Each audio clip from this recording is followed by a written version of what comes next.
Hello everyone, and welcome to another edition of the RCD Empowered Wellness Toolkit. As we're going through health and wellness months here from November to February, and now we're February 2024. This toolkit is part of the Empowered Wellness Project, and it'll be accessible all year round, but we will be adding new things and collaborating with new organizations and people every November through February. These videos are 15 to 20 minutes long and are collaborating and with other organizations in the disability community as well as peers with significant lived experience, because we know that illness and disability makes life difficult and challenging and stressful. So we try to give you tips and suggestions that you can try to help maintain and manage your daily mental, physical, and emotional well-being. And since we are in the winter season, today's topic is winter safety for pedestrians, cyclists, and mobility aid users.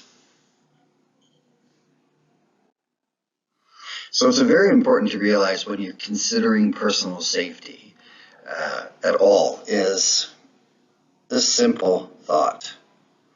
All you have to do is change the C and the G. And if you don't change, you're taking a chance. One letter really makes a difference. If we do not recognize the changes around us, like daylight saving, winter, construction, all those little things, we are taking chances with our safety and the safety of others as well, because if we do something dangerous on the road, it may affect someone, an innocent bystander standing on the street, whatever else. So it's really important to be a good citizen and notice those changes and be prepared as much as you can. So this workshop specifically, we were going to talk about 3 changes. The first one is changing your attitude and habits, which you have to basically do every time the seasons change. Changing your clothing and your gear, so what you're wearing, what you're putting on, being prepared. And then responding to the changes outside and practicing proactive habits so that you can counteract the people that are going to be around there that aren't changing. So these are the 3 changes that we're going to talk about today. So we're going to get started right away. So first off, changing your attitude and habits. If we want drivers, specifically that's what a lot of the safety issues are, to be aware of us, we must also do our part. So we can't just expect to walk out in total black clothing and come out of a bush and expect the driver to be able to see us.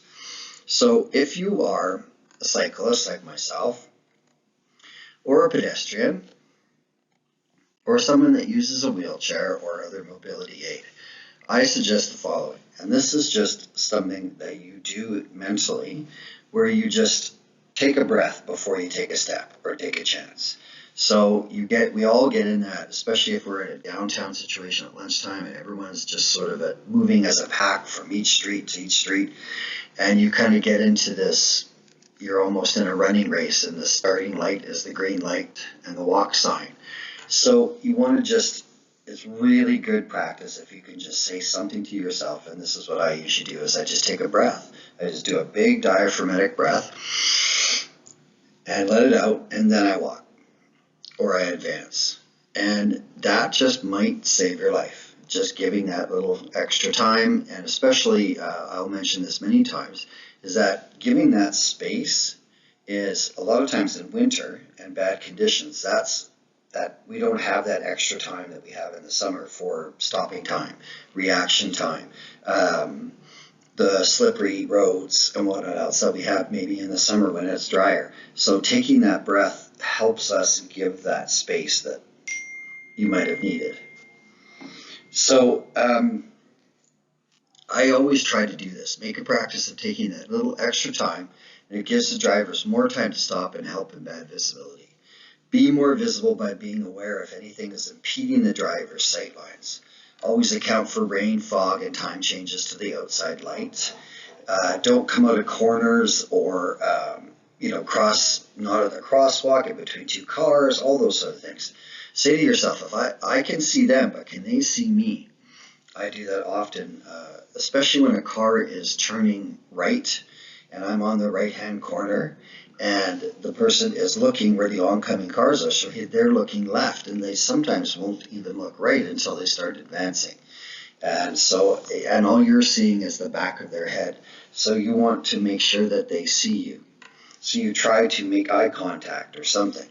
Stop cutting corners even though you do not want to stay out in the rain too long. So that's what happens a lot of times is people are in a hurry, they're out, they have to run outside and it's cold and it's rainy. And they walk and they don't walk and all those sort of things. You know it's dangerous. So try to stay away from, going into that mode where you do those sort of things. So changing your attitude and habits. It's about making those little mental sort of reminders and sort of putting yourself in the driver's seat. Can they see me? Oh, gee, I didn't realize I'm covered in black today, right? So that's where the attitude and habits comes in. So the second change is changing your clothing and gear. So it happens to me so often, like I just said, that I'll see somebody and I go, did you try to come out looking like a ninja? Or all in black, and it's so difficult to see.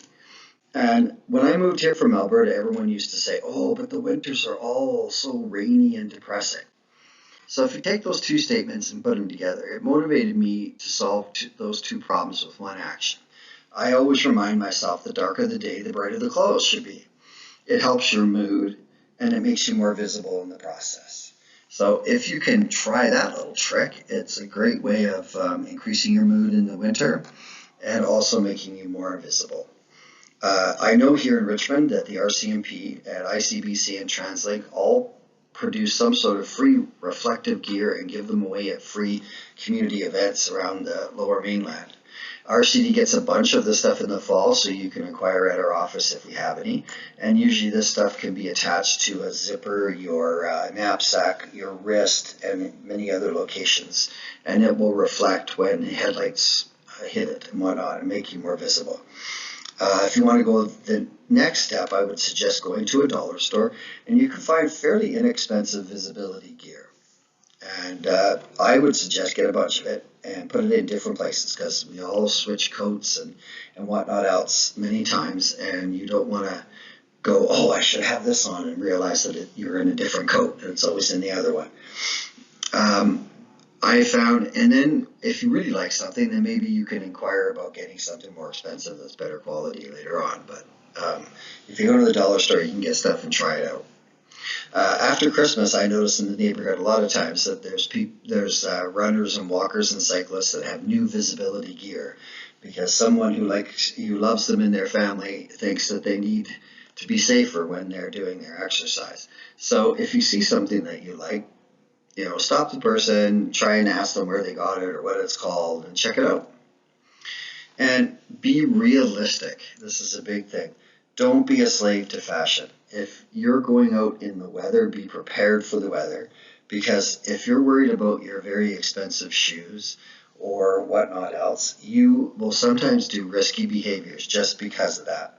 And you don't want to damage that growth. So dress properly for the elements and you won't be distracted by this concern. And you see it often where people will, oh, I don't want to step in that big puddle, so I'm going to go over at this corner and I'm going to jump. And it's really bad. If you're going out in the weather, be prepared for it.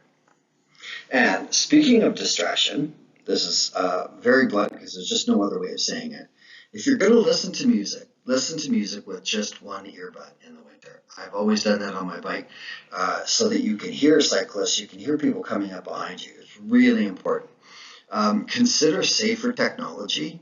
There is a technology that I wear called the Bone headphone, and it sits on your TMJ and in front of your earlobe. It doesn't go in the ear, so it doesn't block you from hearing all your different sounds. And it's a much safer way of getting your music. They're also waterproof. You can wear them swimming. You can go anywhere with them. And so it's a great technology to check out. And one last thing that's super, super important, put your phone away. I just went for a walk just before recording this session today, and a guy, I had to wave my hand under his eyes because he was going to walk right into my dog and I if I didn't. Put your phone away, especially in the winter. Again, it's one of those things where you're reducing that reaction time and the stopping time for cars by looking at your phone. That if you didn't have that, then you'd be able to help yourself and get out of the way. But putting your eyes down and everything else, you've totally negated that. So remember, listen to music with only one earbud if you can. Consider safer technology and put the damn phone away. So now, my top 5 must-have winter gear. So this is the things that I've used since I had my illness, and that I find extremely helpful so that I don't have to stay inside, that I still can get out and be mobile. So like I just mentioned, the bone headphones. Here's a picture of them. They're lightweight, they're waterproof, and the sound vibrates through contact with your jawbone. It doesn't plug your ear. And there's several different versions and price points now. I actually wear one that the side has broken, so I only have one side on, which is even better. So I have my ear side clear to the traffic when I'm riding on my bike. So my second and third is the Free Move, or something like it, some sort of light system for your body. There's all kinds of different kinds. There's the vests and the high-vis vests and whatnot else, and those are fine. The thing I like about this one is easy to put on, extremely easy to put on. There's a little storage in the back that you can see the picture there, so you can put your phone there, and that makes your phone being in your back, and it's put away, you're connected Bluetooth or whatever it is, and you don't have that instinct to go reach back and get your phone. So I really, really like that. It's lightweight. It has several modes. It's flashing mode. It has, I think, 3 or 4 different colors. I purchased one of these for my wife this Christmas, and it's called the Free Move. And the other thing that's great, and this is just one version of it, but if you're going to carry a light, which is a really great thing, especially if you're a dog walker, you have to have a light to see in the darkness when your dog's gone to the washroom. So it's great, but if you have to hold on to that, then you don't have your total hands-free if something happens. So I suggest getting something where the light, you don't have to hold on to the light. And this is a hat with great visibility because it's yellow, so that's great. It provides warmth, and it's got a hands-free light. And usually these lights are rechargeable and with a USB, and they usually have 2 or 3 settings on them. So this is a great tool, and the light will pop out so that you can still wash the hat. And you can, there's different ones. There's the headlamps and whatnot else, but this gives you one more aspect of the warmth, so you don't have to worry about finding a hat too. So it just kills a lot of birds with one stone. And my last 2 are some sort of system for your feet in the ice. So there's many versions of this, and you'll see a couple in a bit. But these are called ice tracks. So traction, stability, easy to apply and remove. Most of them are. Sometimes it takes a little bit of practice, but you can pull them on. You can take them off when you get past that difficult spot or where you were. And it gives you stability and confidence, so you don't have to change your walk. What happens a lot of times with people with chronic muscle pain or anything like that is they go out in the ice and they have to change their gait and their step length and whatnot else. And of course that causes problems with their hips. It's just like when you're walking on crutches or something, all of a sudden your other side of the body hurts because now you're walking differently than you used to. So if you put these on, it gives you the confidence to walk just like you would normally on a clear pathway. And that can really save you pain and whatnot. And then it also saves, tripping hazard and falling hazard and whatnot else. So I have a picture of a couple different ones coming up. And the other thing that I suggest that's great is some sort of trek pole or walking poles. These are really lightweight. Some of them, these ones specifically have really bright graphics on them, so there's some visibility aspects there. It provides you stability and traction. There's a wrist strap so you can let go of them if you require your hands to be free at some point. They're lightweight, they're portable, they're collapsible.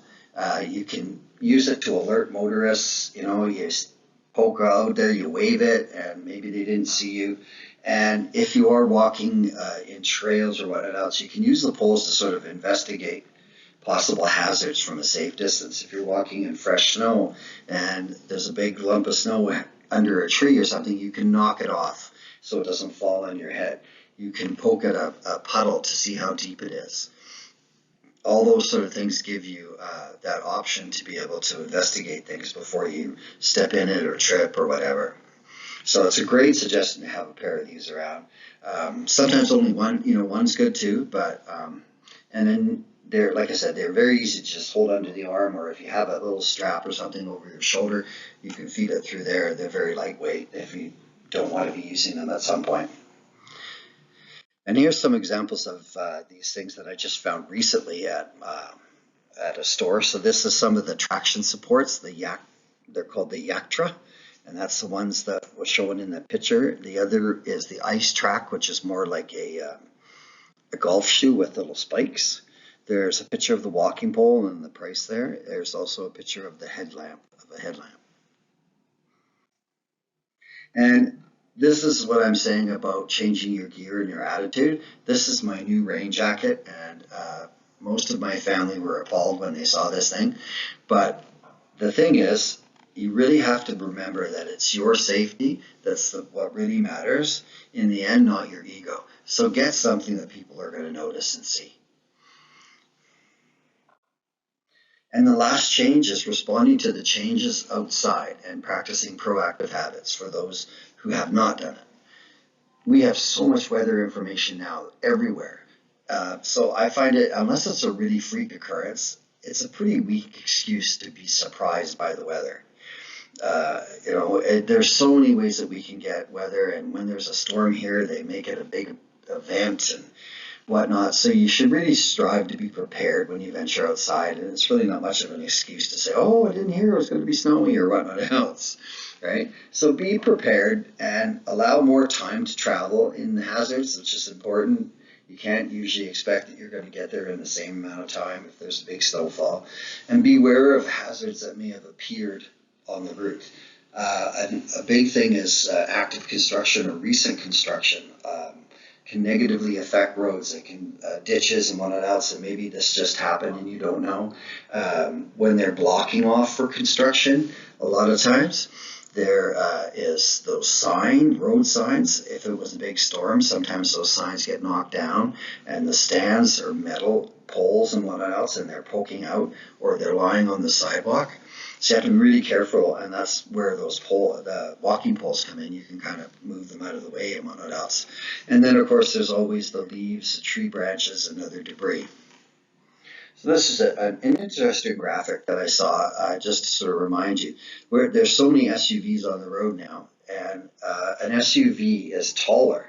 And so if they strike pedestrians higher up on the bodies, and it usually causes much more damage. So it does really matter. And you always remember the old truism, in a car versus pedestrian scenario, the car always wins. So for people who use mobility aids such as canes, walkers, cyclists, or wheelchairs, there's some great lighting systems which I'm showing there, which is the Tetra lights.